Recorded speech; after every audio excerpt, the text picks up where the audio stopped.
Okay, bismillahirrahmanirrahim. Assalamualaikum warahmatullahi wabarakatuh. Alhamdulillahirabbil alamin. Wassalatu wassalamu ala asyrafil anbiya'i wal mursalin wa ala alihi washabbihi wasallim ajmain. Alhamdulillah kita ketemu lagi. Mohon maaf minggu lalu tidak sempat kerana harus terbang ke Medan. Jadi Umi harus rapid test di rumah sakit Sari Asih. Sudah dapat hasilnya, kita baru bisa terbang ke Medan.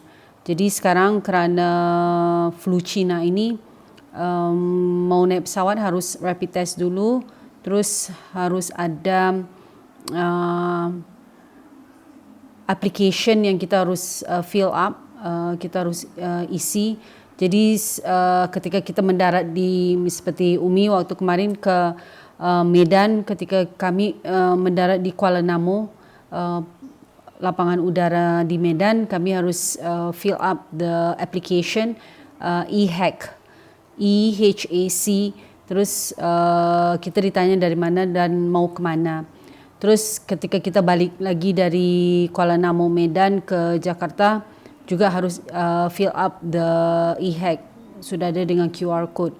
Kerana untuk memutus mata rantai flu Cina ini, kita harus melakukan testing, and then lepas tu kita harus melakukan tracing. Jadi kalau kita dah test, ternyata orang itu positif COVID, ketika kita melakukan swab test, dan kita harus melakukan tracing. Jadi kemana aja orang itu sudah ketemu dengan siapa saja. Misalnya dia dari misalnya seperti Umi dari Medan, terus ternyata beberapa hari kemudian ada masalah, then harus di-trace orang satu pesawat yang naik dengan orang tersebut atau keluarga yang dia ketemu. Terus misalnya kalau naik mobil ada naik dengan supirnya siapa.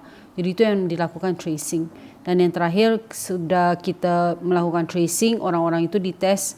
Kalau mereka tidak ada masalah, then bisa dilepas, nggak ada, no problem. Tapi kalau ada masalah, that means mereka akan dilakukan treatment. Memang kalau orang-orang yang tidak ada penyakit bawaan atau mereka yang masih muda, itu rata-rata mereka karantina mandiri. Tetapi tergantung juga, kalau karantina mandiri di rumahnya banyak orang atau di daerah sekitarnya masyarakatnya terlalu padat, itu juga tidak efektif. Kerana orang yang sudah positif COVID setelah dilakukan swab test, dia berbicara aja, itu semua virus COVID-nya bisa berterbangan. So paling bagus memang ketika kita harus ketemu orang atau berbicara dengan orang face to face, harus selalu pakai masker. Paling bagus adalah ketika kita harus keluar rumah pakai masker, terus jaga jarak. Kalau mau bicara dengan orang, walaupun keduanya pakai masker, tetap jangan dekat-dekat. Dan yang ketiga, harus sering cuci tangan. Kerana ternyata COVID itu ketika orang yang membawa virus itu, ketika dia berbicara, terus virus COVID-nya jatuh di meja atau di permukaan atau di mana aja, itu dia bisa bertahan. Jadi ketika tangan kita pegang di meja, terus kita pegang di muka, di mata, hidung dan mulut, itu akan berpindah ke kita. Na'udzubillah min dzalik. Kemarin kan Umi menjelaskan tentang Education for Sustainable Development atau pendidikan untuk pembangunan berkelanjutan berbasis Al-Quran. Jadi ini adalah penelitian Umi, disertasi Umi, kerana kebanyakan penelitian tentang pendidikan untuk pembangunan berkelanjutan itu dari sudut pandang ilmu umum atau secular education, belum banyak dari Islam. Tapi ternyata Islam, Al-Quran itu sudah membicarakan tentang bagaimana kita harus banyak bersyukur, harus banyak menghargai semua yang ada di sekitar kita, mau manusia, mau hewan, mau tanaman, itu harus semuanya dihargai dan dijaga, juga dilestarikan. Itulah yang dinamakan Education for Sustainable Development atau pendidikan untuk pembangunan berkelanjutan. Dan kemarin Umi sempat diskusi dengan dosen Umi, kerana kan teman-teman Umi yang di kampus, yang di tempat kuliah Umi di Perguruan Tinggi Ilmu Al-Quran PTIQ, mereka rata-rata masih banyak yang belum punya topik, belum punya judul. Jadi kita masih diskusi. Tapi alhamdulillah Umi sudah selesai ujian kompri, sudah selesai ujian proposal. Sekarang tinggal perbaikan proposal, majukan lagi. InsyaAllah sudah bisa dapat konsultannya atau pendamping untuk pembimbing disertasi.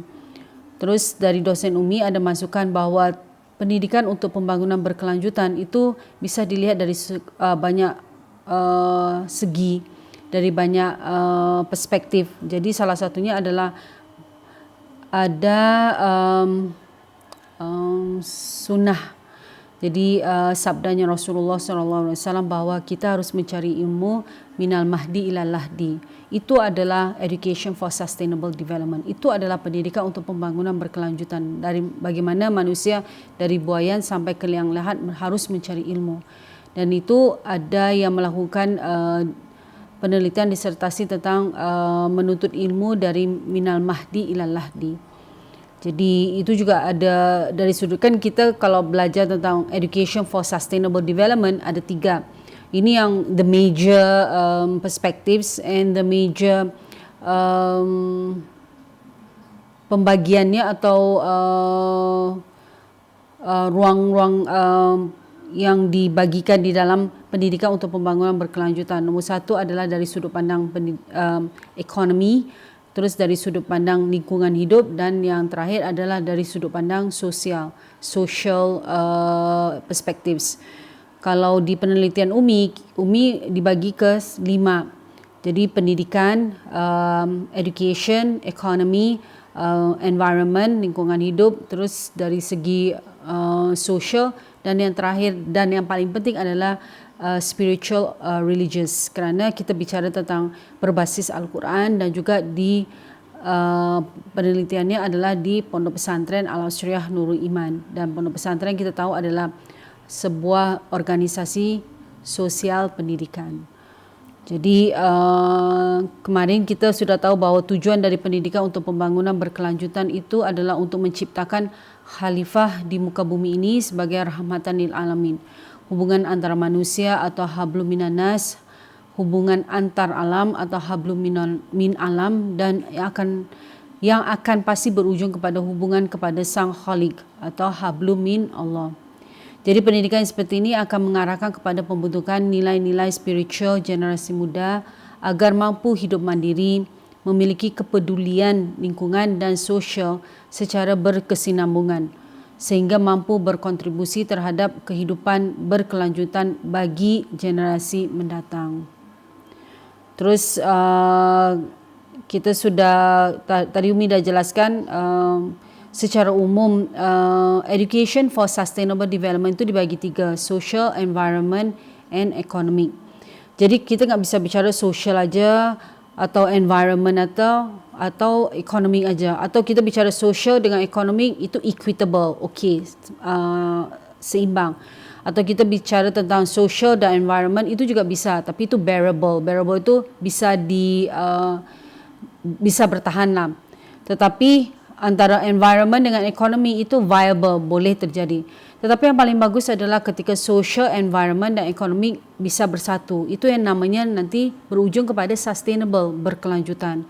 Tetapi kalau kita hanya bicara tentang social, environment and economy, kita tidak masukkan education. Sebenarnya education itu di bawah ekonomi. Tetapi ketika education dimasukkan di dalam ekonomi, itu akhirnya pendidikan itu menjadi sebuah cara mencari uang. Jadi akhirnya pendidikan itu tidak jadi lagi bagian dari social. Pendidikan itu menjadi mahal kerana dia sudah dimasukkan di dalam ekonomi, akhirnya dijadikan commercial. Jadi pondok pesantren seperti Al-Asriyah Nurul Iman yang free and quality education supported by social entrepreneurship itu tidak bisa ikut di ekonomi. Pendidikan tidak bisa di bawah ekonomi. Pendidikan harus sendiri. Dan kalau di pendidikan untuk pembangunan berkelanjutan yang berbasis Al-Quran, itu harus kita munculkan yang namanya social religious. Jadi dari segi spiritual dan keagamaan. Jadi di dalam disertasi ini, teori yang akan dimanfaatkan adalah tentang pendidikan untuk pembangunan berkelanjutan atau sustainable development adalah Human needs is highlighted by the definition of sustainable development given by World Commission on Environment and Development. World Commission on Environment and Development, 1987, page 43. Development that meets the needs of the present without compromising the ability of future generations to meet their own needs. Jadi kebutuhan manusia disorot oleh definisi pembangunan berkelanjutan yang diberikan oleh Komisi Dunia untuk Lingkungan dan Pembangunan di tahun 1987, halaman 43.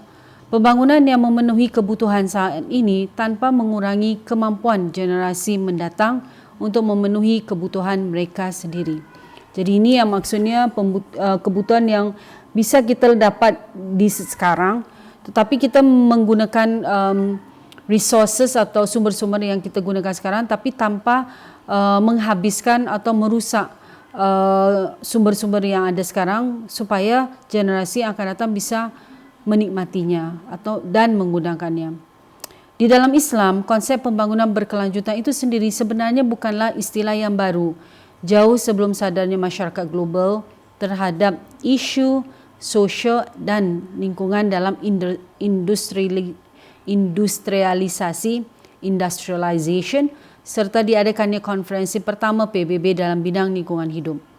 Al-Quran pada 1400 tahun yang lalu telah menyuruhkan kepada umat manusia untuk memanfaatkan kekayaan alam dan juga seruan untuk tidak berbuat kerusakan.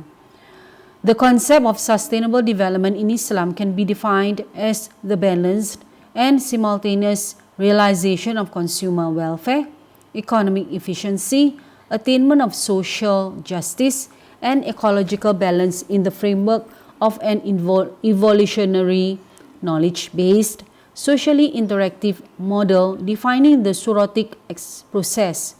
The Suratic process is the consultation or participatory ruling principle of Islam.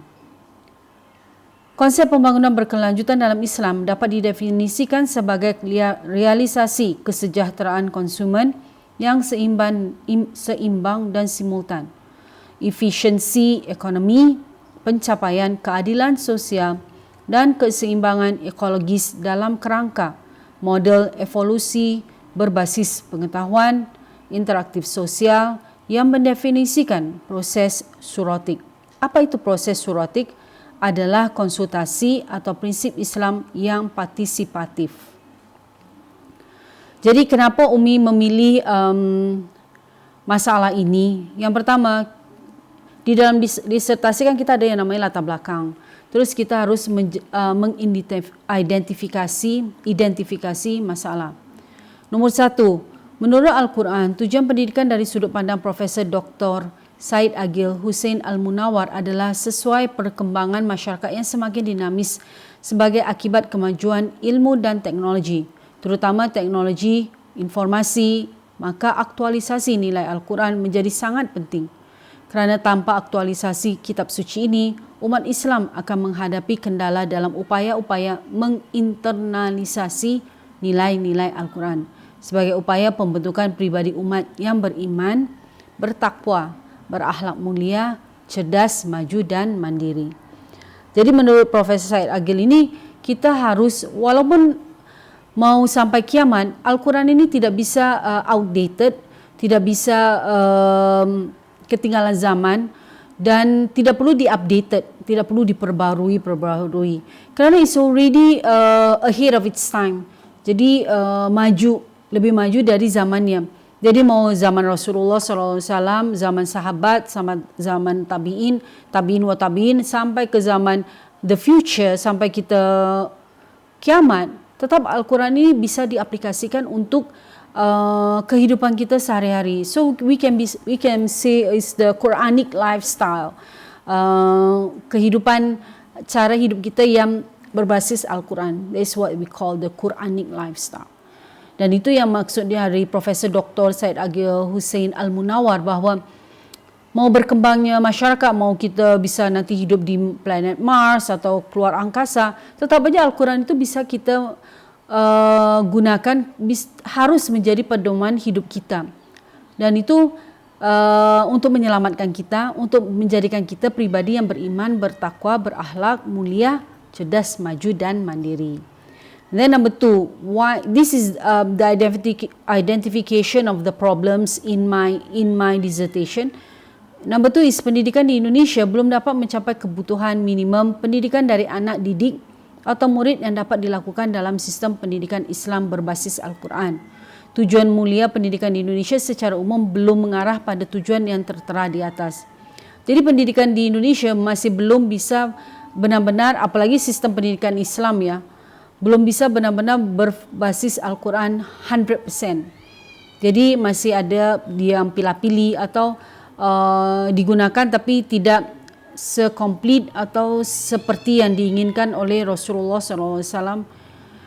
Itu yang nomor 2. Nomor 3, permasalahan tersebut di atas sangat jelas terlihat dari banyaknya organisasi sosial terutama pondok pesantren yang belum mengamalkan pendidikan untuk pembangunan berkelanjutan dari segi ekonomi dengan memanfaatkan sumber-sumber yang dimiliki. Mereka sangat tergantung dengan ziswaf, zakat, infak, sedekah, wakaf dan wakaf. Banyak organisasi for profit yang gulung tikar alias bangkrut, apalagi organisasi sosial seperti pondok pesantren. Jadi di zaman sekarang disiram air ya. Jadi kita ini masalahnya apa adalah pondok pesantren rata-rata tergantung sama SPP, penerimaan iuran sekolah, dan tergantung sama ziswaf, tergantung sama donasi. Jadi dengan kita mempelajari, dengan kita mengamalkan pendidikan untuk pembangunan berkelanjutan berbasis Al-Quran, insyaAllah pondok pesantren, organisasi-organisasi sosial itu bisa mandiri dan berkelanjutan. Kerana apalagi di zaman sekarang, di pandemik COVID flu Cina ini, ternyata organisasi-organisasi yang for profit atau perusahaan-perusahaan yang raksasa, apalagi perusahaan-perusahaan yang di bidang penerbangan, wisata, yang pokoknya yang bagian socialization, itu semuanya gulung tikar, semuanya bangkrut, semuanya pailit. Terus belum lagi produk-produk yang high class, yang branded, itu juga semuanya declare bankruptcy atau mereka melaporkan mereka bangkrut. Apalagi pondok-pondok pesantren atau organisasi-organisasi sosial seperti panti asuhan, panti jompo, itu pasti lebih parah kerana organisasi sosial ini rata-rata tergantung sama donasi dan juga ya memang ada bantuan dari pemerintah atau memang mereka didanai oleh pemerintah. Tapi kalau di zaman sekarang, di zaman pandemi ini, everybody is having problem, everybody is having debts atau hutang. Jadi bagaimana organisasi sosial ini bisa mandiri, apalagi berkelanjutan kalau mereka terlalu tergantung sama dana dari pemerintah, tergantung sama ziswaf, atau mereka tergantung sama donasi-donasi atau sponsor-sponsor orang-orang kaya. Sekarang banyak orang-orang yang kaya aja bermasalah, apalagi orang-orang yang biasa-biasa dan yang tidak mampu.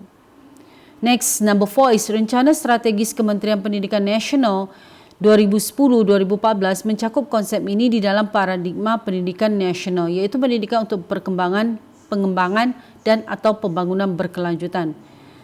Paradigma ini menyebutkan bahawa pendidikan menghasilkan manusia berakhlak mulia, manusia yang menjadi rahmat bagi semesta alam, iaitu manusia yang memenuhi kebutuhannya dengan memperhatikan kebutuhan generasi saat ini dan generasi-generasi yang akan datang, keberlanjutan intergenerational. Akan tetapi sampai sekarang masih terdapat banyak kerusakan di muka bumi ini, baik dari segi ekonomi, sosial budaya, lingkungan, apalagi spiritual, religious. Jadi padahal di rencana strategis Kementerian Pendidikan Nasional di tahun 2010 dan 2014 sudah termasuk itu tentang pendidikan untuk pembangunan berkelanjutan, tapi itu masih hanya teori, belum aplikasi. Next, number 5, pendidikan untuk pembangunan berkelanjutan adalah salah satu dari rencana strategis Kementerian Pendidikan Nasional 2010-2014 yang belum efektif diterapkan di lapangan, terutama di pondok-pondok pesantren. Nombor 6, pendidikan untuk pembangunan berkelanjutan perspektif Al-Quran menjadi hal yang sangat krusial diterapkan di lingkungan organisasi sosial Islam. Selain mampu meningkatkan kemandirian, ketahanan dan keberlangsungan organisasi sosial, tetapi juga mendidik santri untuk menjiwai dan mengamalkannya di kehidupan sehari-hari mereka. Nombor 7, dengan pedoman Al-Quran dan hadis Rasulullah SAW, santri pondok pesantren akan lebih yakin dan mantap menerapkan pendidikan untuk pembangunan berkelanjutan di masa sekarang dan selanjutnya. Tadi A, latar belakang masalah, B, identifikasi masalah. Sekarang C, pembatasan masalah. Peneliti akan membatasi permasalahan penelitian pada pendidikan untuk pembangunan berkelanjutan dalam perspektif Al-Quran. Untuk lokasi penelitian, penulis membatasi pada pesantren Al-Asriyah Nurul Iman, Bogor. Dalam disertasi ini akan dibahas tentang bagaimana peran pesantren Nurul Iman dalam upaya pelibatan santri dan alumni dalam organisasi sosial, keagamaan, kemasyarakatan dan lingkungan. Next adalah D, perumusan masalah. Dari permasalahan penelitian itu, kemudian dibuatkanlah pertanyaan-pertanyaan sebagai penjabaran perumusan masalah, yakni nomor 1, bagaimanakah diskursus atau diskursus, if like we can say the argument atau teori-teori tentang pendidikan untuk pembangunan berkelanjutan. Nombor 2, bagaimana profil pondok pesantren Al-Asriyah Nurul Iman. Next, bagaimana wawasan Al-Quran terkait pendidikan untuk pendidikan pembangunan berkelanjutan di dalam Al-Quran. 4, bagaimana model implementasi pendidikan untuk pembangunan berkelanjutan di pondok pesantren Al-Asriyah Nurul Iman, Bogor. Metode penelitiannya adalah penelitian kualitatif naturalistik. Pendekatannya adalah induktif dengan melakukan penyusunan konsep dan menarik kesimpulan berdasarkan data yang ada. Disertasi ini mengambil inspirasi dari ayat-ayat Al-Quran dan hadis Nabi yang dipilih dalam menggambarkan pendidikan untuk pembangunan berkelanjutan dan solusinya. Next, pendekatan analisis konten ini akan didukung oleh data lain yang tersedia dari pandangan cendekiawan Muslim terkait dengan pendidikan untuk pembangunan berkelanjutan untuk pemahaman yang lebih baik tentang subjek. Data dianalisis sesuai dengan tema yang dipilih seperti yang disebutkan dalam penelitian.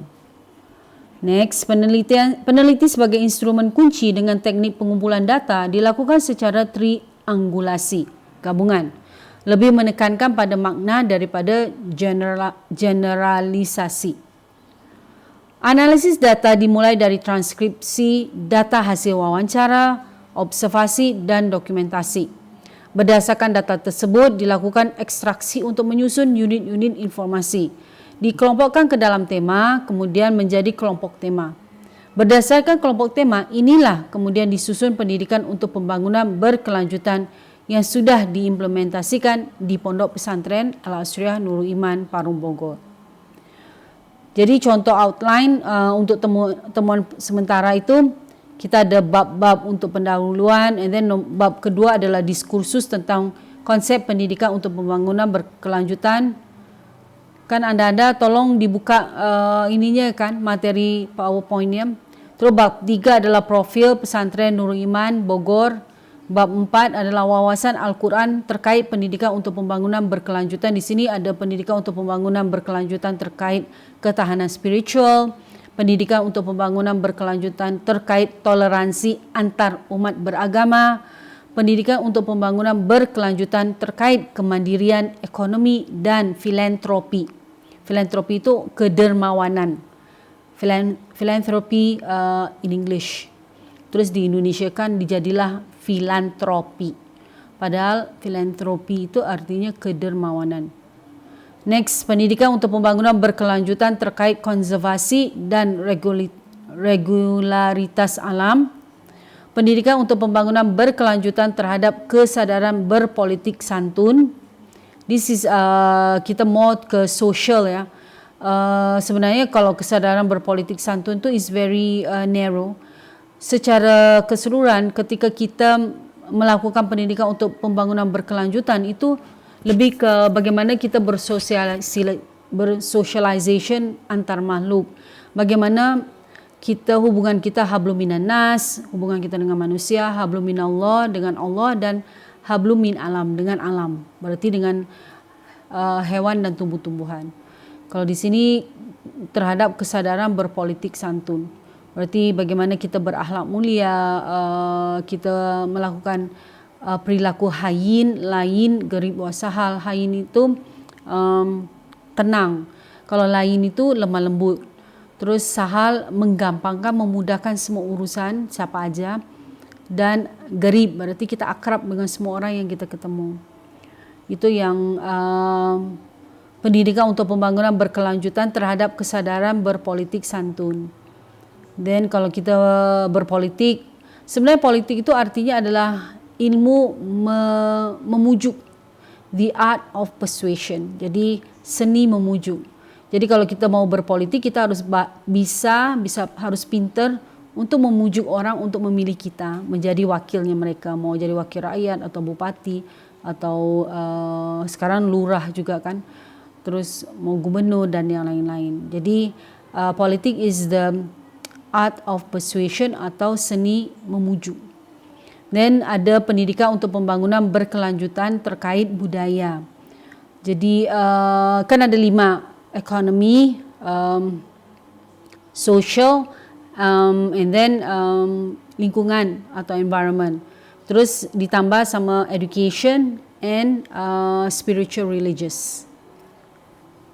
Next, bab 5 adalah model implementasi pendidikan pembangunan berkelanjutan di Pondok Pesantren Al-Asriyah Nurul Iman Bogor.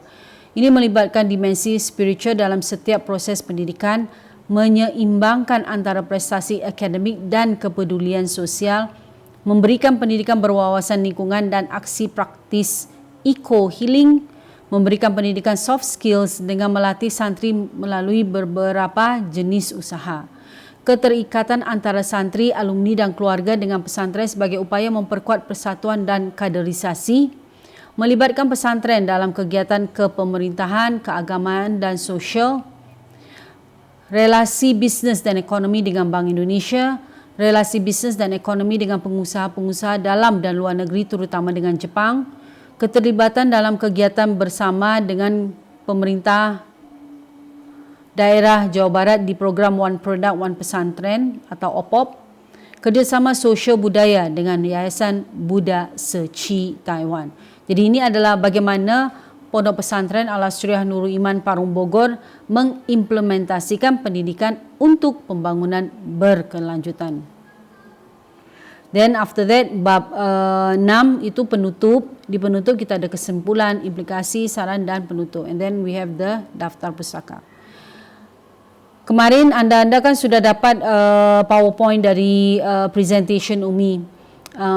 Ketika Umi melakukan presentasi atau ujian, bukan presentasi dan ujian proposal disertasi Umi, itu ada yang terakhir itu ada tabel ayat pendukung temuan sementara. Jadi yang nomor 1 adalah ayat di surah Al-An'am, ayat nomor 165 tentang khalifah. Di situ kajian teori kita nomor 1 ya, kajian teoritisnya adalah Komisi Dunia untuk Lingkungan dan Pembangunan. Itu pembangunan yang memenuhi kebutuhan saat ini tanpa mengurangi kemampuan generasi mendatang untuk memenuhi kebutuhan mereka sendiri. Itu di surah Al-An'am ayat 165. Tema atau istilah yang terinspirasi dari Al-Quran itu adalah tema tentang khalifah. Keterangan ayat tersebut adalah tentang khalifah itu adalah seorang pemimpin. Kita ini kan khalifah di muka bumi ini. Jadi apa itu khalifah? Itu adalah sebagai pemimpin, sebagai penjaga, sebagai hamba juga, sebagai pelayan dan pembela makhluk yang lain, terutama makhluk-makhluk yang lemah seperti hewan dan tumbuh-tumbuhan. Nomor 2, pendidikan untuk pembangunan berkelanjutan terkait konservasi dan regularitas alam. Itu ada di ayat Al-Baqarah ayat 200, di surah Al-Baqarah ayat 205 tentang perusak. Temanya adalah tentang perusak. Allah tidak rela keterangan ayat tersebut adalah Allah tidak rela terhadap perusakan lingkungan seperti ditunjukkan dalam Al-Baqarah ayat 205 berikut. Jadi ada ayat di situ dan ada penjelasannya. Next, yang nombor 3 masih tentang bagaimana kita harus mengkonservasi dan bagaimana kita mengaitkan pendidikan untuk pembangunan berkelanjutan terkait konservasi dan regularitas alam. Ayat yang kedua adalah surah Al-A'raf ayat 85 tentang peduli lingkungan adalah wujud dari keimanan. Yang ayatnya adalah wa ila madyana akhahum syu'aibah qala ya qaumi ubudullaha ma lakum min ilahin ghairuhu qad ja'atkum bayinatun min rabbikum fa'awful kaila wal mizana wala tabkhasu nasa asya'ahum wala tufsidun fil ardi ba'da islahiha dzalikum khairul lakum in kuntum mu'minin. Yang ditafsirkan oleh Abdurrahman bin Abi Bakar Al-Suyuti dalam tafsir Al-Jalalain berikut. Dan kami telah mengutus kepada penduduk Madian saudara mereka Syu'aib. Ia berkata, hai kaumku, sembahlah Allah. Sekali-kali tidak ada Tuhan bagimu selainnya. Sesungguhnya telah datang kepadamu bukti yang nyata, yakni mujizat dari Tuhanmu yang membenarkan kerasulanku. Maka sempurnakanlah, genapkanlah takaran dan timbangan dan janganlah kamu kurangkan. Maksudnya menekorkan bagi manusia barang-barang takaran dan timbangan mereka, dan janganlah kamu membuat kerusakan di muka bumi dengan kekafiran dan maksiat-maksiat sesudah Tuhan memperbaikinya dengan mengutus rasul-rasulnya. Yang demikian itu, yang telah disebutkan itu lebih baik bagimu jika betul-betul kamu orang-orang yang beriman yang menghendaki keimanan, maka bersegeralah kamu kepada keimanan. Itu nomor 3 ya. Jadi kita lihat dari ayat sini, Allah itu melarang kita membuat kerusakan di muka bumi dengan kekafiran dan maksiat. Jadi seperti sekarang kita kena COVID. Walaupun itu flu Cina, asalnya dari Cina, yang makan babi dan kampret atau kelelawar itu mereka, tapi tetap aja bisa ke kita semua. Karena kita sebagai umat Islam, kita dilarang berbuat kerusakan. Mungkin kita nggak makan babi, kita nggak makan kampret, tapi kita berbuat kerusakan, kita bermaksiat. Jadi itu yang membuat akhirnya Allah murka dengan kita. Akhirnya dikirimlah pandemik flu Cina ini, COVID-19. Kenapa? Supaya kita bertobat, supaya kita istighfar, supaya kita introspeksi. What have we done? Dengan kekayaan yang begini banyak, yang begini indah, tapi kita tetap aja berbuat kekafiran dan kemaksiatan. Bagaimana Allah enggak murka? Jadi dari situ kita harus belajar benar-benar bagaimana pendidikan untuk pembangunan berkelanjutan. Kita sampai di sini dulu. Kita akan sambung lagi insya-Allah minggu depan, kerana masih banyak ayat-ayat yang sebenarnya Al-Quran is about education for sustainable development. Al-Quran itu salah satunya adalah tentang pendidikan, bagaimana kita harus pendidikan untuk pembangunan berkelanjutan. Kerana kalau kita tidak mengetahui, apalagi mengamalkan pendidikan untuk pembangunan berkelanjutan, kita akan semena-mena sepuas-puasnya melakukan kerusakan di muka bumi ini dengan kekafiran dan maksiat-maksiat kita. Contoh, ada contoh banyak kejadian di mana manusia itu ketika dia misalnya contoh ya, kalau kita makan di restoran atau di hotel, kita makan buffet. Buffet itu berarti kita sudah bayar, misalnya kita bayar 100,000, terus kita bisa makan sebanyak-banyaknya, sepuas-puasnya, sampai muntah-muntah juga nggak apa-apa. Tetapi kalau di Indonesia banyak orang rakus, mereka ambil sebanyak-banyaknya, terus segunung. Tapi makannya sedikit, terus mereka taruh, mereka buang aja, mereka biarkan aja. Itu dosa besar loh. Walaupun anda sudah bayar, tapi anda dengan melakukan kerusakan kerana anda sudah ambil, terus anda ambil sedikit, itu kan berarti sudah rusak. Nggak ada orang yang mau makan lagi sisanya anda. Apalagi kalau anda TBC atau kena COVID, kan menjijikan. Jadi akhirnya makanan itu akan dibuang. Kan lebih baik anda ambil secukupnya, anda makan, nanti kurang ambil lagi. Bukan berarti anda bayar, satu kali bayar, makan sepuasnya, anda harus merusak dan menghancurkan makanan-makanan di situ. Itu yang kita bisa bilang, itu yang kekafiran dan kemaksiatan. Kalau di Singapura, kalau kita pergi ke buffet, kita makan sepuasnya, kita bayar satu kali, kita bisa makan sepuasnya. Ketika kita makan, kita ambil sebanyak-banyaknya, terus kita tidak habiskan, makanan sisa kita itu akan ditimbang dan kita akan bayar denda seberat makanan yang menjadi sisa kita. Itu bagus kan? Sebab itu harus dilakukan di Indonesia, supaya orang-orang itu ketika mereka makan sepuasnya, mereka tidak rakus, tomak, lupa bahwa makanan itu adalah ciptaan Allah dan sudah disajikan dengan sangat susah payah dengan menggunakan banyak resources, sumber, terus dibuang-buang aja seperti itu. Rasa sedikit buang, rasa sedikit buang. Dosa besar itu. Jadi tolong anda-anda yang dari pondok pesantren, terutama dari pondok pesantren Al-Asriyah Nurul Iman, yang kita mengaku kita orang Islam, yang kita harus menjadikan Al-Quran sebagai gaya hidup kita, the Quranic lifestyle, itu harus benar-benar mengamalkan, mempraktekkan dan menerapkan Al-Quran. Dan salah satunya adalah pendidikan untuk pembangunan berkelanjutan. Dan salah satunya adalah tidak boleh melakukan kerusakan, pemborosan, membazir, dan terutama kekafiran dan kemaksiatan. Jadi sekali lagi kita ketemu lagi minggu depan. Mohon maaf, zahir dan batin. Wassalamualaikum warahmatullahi wabarakatuh. Ila liqa, sampai jumpa lagi. See you.